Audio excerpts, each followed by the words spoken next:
Happy to welcome in now senior producer from NFL Films, Greg Cosell. Greg Cosell's weekly appearance on One Bills Live is presented by Pepsi. Pepsi is the official soft drink of the Buffalo Bills. Food deserves Pepsi. All right, Greg, let's quickly recap last week's win over the Chiefs.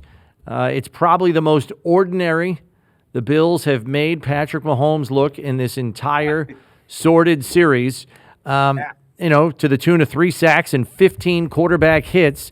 They had an interesting pass rush plan for him, and it didn't seem like the Chiefs' offensive staff or offensive line or Mahomes himself could figure it out through the course of the game. What did you make of it? Well, it's funny you say that because I was way more focused on what they did on the back end. Yep. I thought they had a great plan on the back end.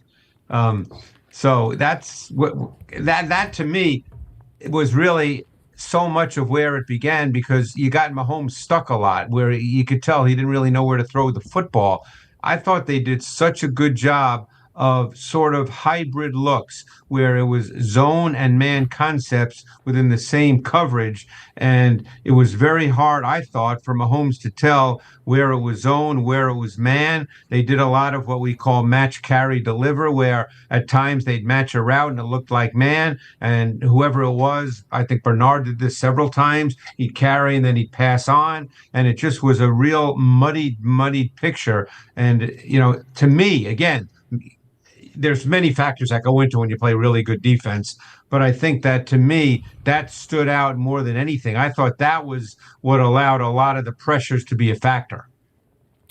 You said it on Friday. I got to say it. I mentioned it a couple of times. You had said that a lot of what Kansas City had going offensively was Mahomes off script. A lot Correct. of what they did, and I thought that really held true in the Bills game. He did not. They almost did nothing on schedule. Yeah. Almost nothing. Correct. And is that, have we just not been seeing that before this, or is that pretty normal for them? Certainly you can't be as good as they've been over the years and win Right. Super Bowls without having scripted plays and playing within structure. But I think that a lot of what Mahomes does is off script, and he may be, Steve, as good as we've ever seen playing that way, just because, and we talked about this last week, that his spatial awareness, his just vision when he's on the move. But as you know, you can't necessarily assume that that's going to happen every game. I mean, that's, look, Andy Reid's been doing this a long time. You and I both know he's not rolling the ball out in practice and saying, hey, Patrick, let's just run around this week and hopefully good things happen. That's not the way they're coaching it. But it's, the week prior, which was the Monday night game, if I'm correct, right? Wasn't the week prior to the Chiefs on Monday night? I think it was. That whole second half, I think with the exception of maybe one completion, was all off script. And everybody said, oh, the Chiefs are back. And I remember watching that tape because those Monday night games are a little late for my old age, so I didn't see the second half live. But when I watched it on tape, I thought, he's making all these plays, and they're wonderful plays. But you can't live like that every single week. That can't be the foundation of what your pass game is. And in this game, you didn't see – did he have any of those plays in this game? I can't recall against the Bills. Did he have really any of those quote-unquote Mahomes specials? Yeah, I don't know. maybe the 4th and 17. Sure. There were a couple like that, and some 3rd and longs that they converted. The 4th and 17, by the way, Brownie, and I'm sure you're aware of this. He had the throw within structure on the dig ball, and he didn't throw it, and then he moved when he didn't have to, and then he still hit it, so it looked, made it a great play. But he should have thrown the dig to Rice within structure. He was wide open. Yeah, and fortunately, Rice kept working for him and went the other direction there behind Bernard when he tried to close on him. The passing game for the Bills looked a little revitalized last week, which was good to see. Clearly, I think we can all agree that it runs through Kincaid and Shakir primarily, and then everybody else kind of gets the table scraps. Going forward, it would seem to be advantageous to go that route again against the Dolphins defense that really has trouble covering at the second level, particularly with their linebackers, not to mention the fact that last week, and I don't know how long this has been going on, but Fitzpatrick is essentially their nickel corner now, and they bring Trader on the field as a third safety. What do you make of the advantages the Bills could have at the second level this week with Kincaid and Shakir? Yeah, I mean, I think that it's a definite advantage.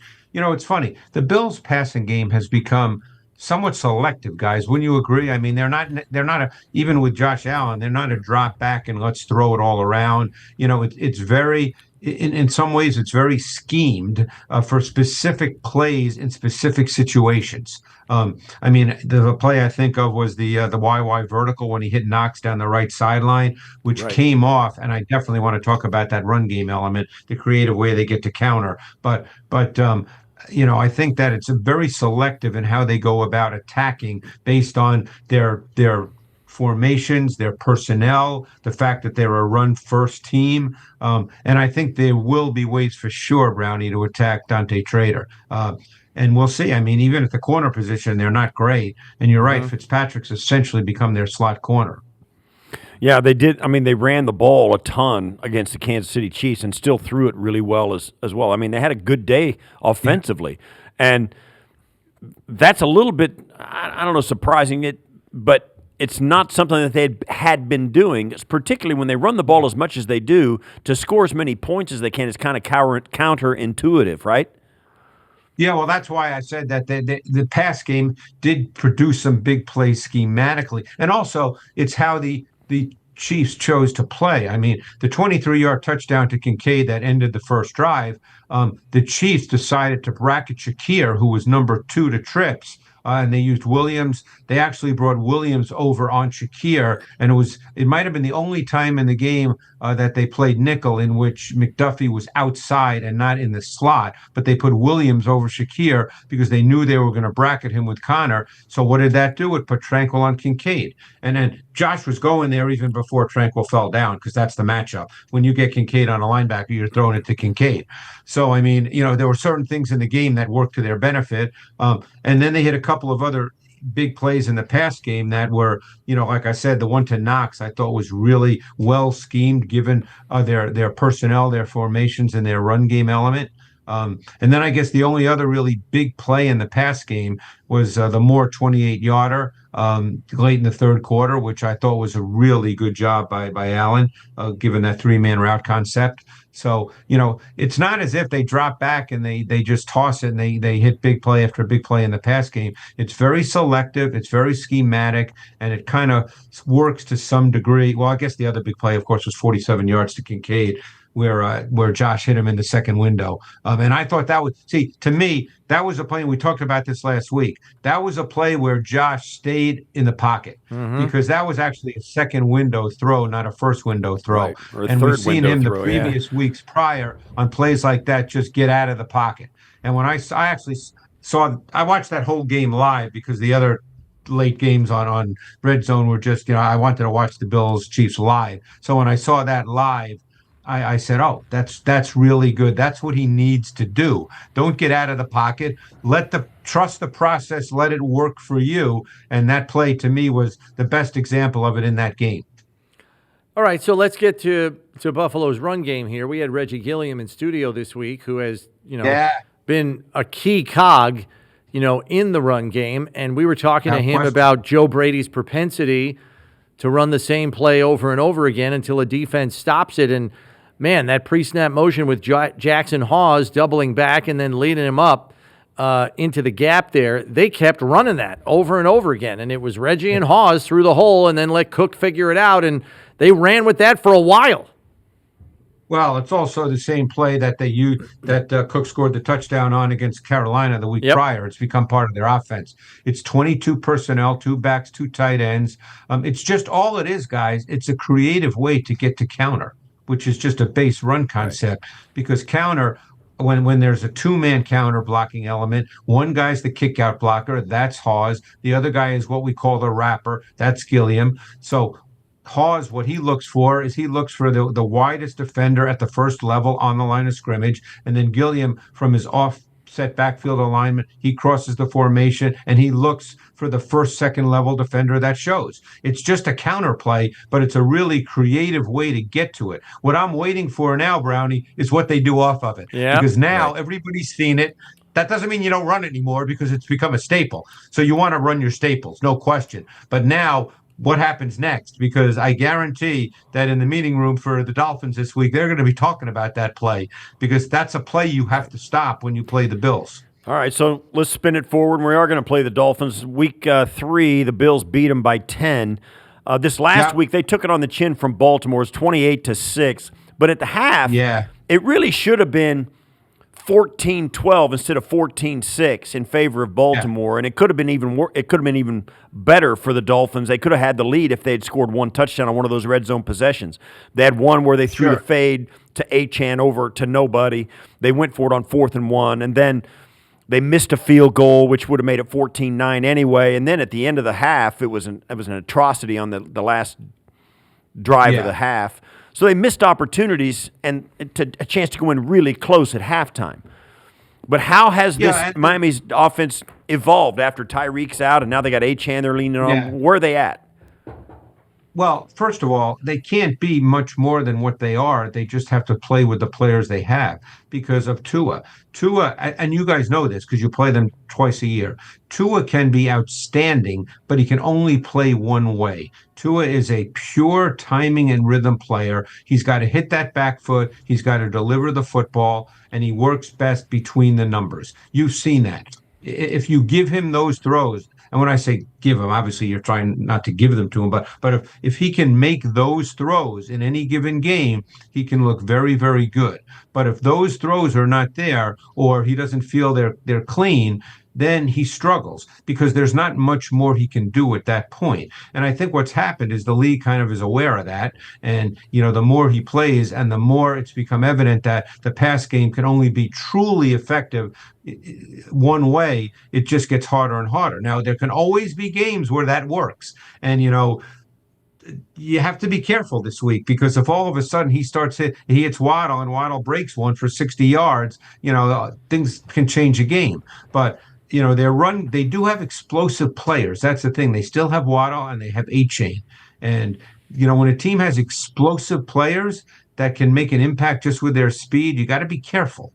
Look, I'm sure they're going to be, I don't follow betting at all, but I'm sure they're going to be favored by a lot, even on the road, just because of the way Miami's playing. And they have not been very good at all. But to me, Steve, and you know this from when you play, division games are different than other games. Yeah, because all the offensive and defensive linemen know each other's rules. They can take advantage of you in certain spots. And I was watching that Baltimore game, and I don't want to put it like this. I'll just say Miami does not stink. They're not non-competitive. They do have some juice, and it depends on, obviously they've got to show up and they got to play maybe their best. But it is in there for them to put together a good game against this Bills team, particularly a division game. No, I mean, last week, look, some things last week, they were 2 for 12 on third down. They were 0 for 3 in red zone TD efficiency. I mean, you can look at that game and say, gee, they were bad in that game, but, that doesn't necessarily happen like that every single week. So, because the last thing you want to have happen in a game like this, coming off a great win, and I know they're probably just trying to deal with it as, hey, it's just another win. It was week 9 on the schedule, which is the way you want to deal with it. But we know it's a little more than that, and everybody knows it's a little more than that. And then you're playing at home next week against the Bucs, and we'll have a great show next week talking about the Bucs because there's a lot to delve into with them. You can't lose this game. You can't all of a sudden, be down 14-0 and go, okay, what's going on now? That can't happen, because I'm sure, Steve, you were in situations like that where you won a big game and then all of a sudden the next week against a team you knew you were better than, and all of a sudden it looks like it's getting away from you. Those are the ones you remember. Yeah. Forget the one you're supposed to win. Yeah. What do you make, Greg, of Greg Dulcich? Obviously, he got clipped by Denver. He got signed to Miami's practice squad. And then when Waller goes on IR, they bring him up. Decent run after catch tight end, probably a better athletic skill set than Julian Hill or Connor. I know he's just getting into the lineup now, but what kind of threat do you think he can be for this offense? Well, first of all, it's funny you mention it because I remember evaluating him coming out of UCLA, and I thought that he had a vertical dimension to his game. I thought he'd play in the league and actually be somewhat of a factor, maybe not a star, but he does have a three-level dimension to him, Brownie. And he can run the seam. He's not just one of those big tight ends that you throw it 7 yards to. He's got some athletic traits to him. So he's a guy that, again, he has to obviously that offense with Mike McDaniel is has a lot of detail to it. So I don't know how much they can give him in the short amount of time, but he certainly can run the seam and he can be a vertical dimension. There's no question about that. Yeah. All right, last one for me. What do you think the keys are for this game? I mean, if neither team's going to turn the football over, what's it going to look like? Well, I think we're pretty certain that the Bills have chosen that this is the way they play. In other words, I'm not saying they're never going to come out and try to throw the ball in a game, but I think for the most part, they're going to come out and they're going to be a physical team. They're going to run the ball. They're going to work the pass game off of that. That's the way they play. Now, that doesn't mean, like I said, that they might not have a specific play early in a game that works off the run game concepts, and they hope they hit a big one. But, I think they play to wear you down, to make you have to play snaps on defense. That's kind of been their MO. Even going back to last year, wouldn't you agree? That's the way they essentially played last year. Yep. I mean, I really don't see that changing dramatically for the simple reason also that I don't think they feel they have a wide receiver on the perimeter that they can really attack with, that in a vertical way, I mean. Could they throw some slants to Coleman, those kinds of things?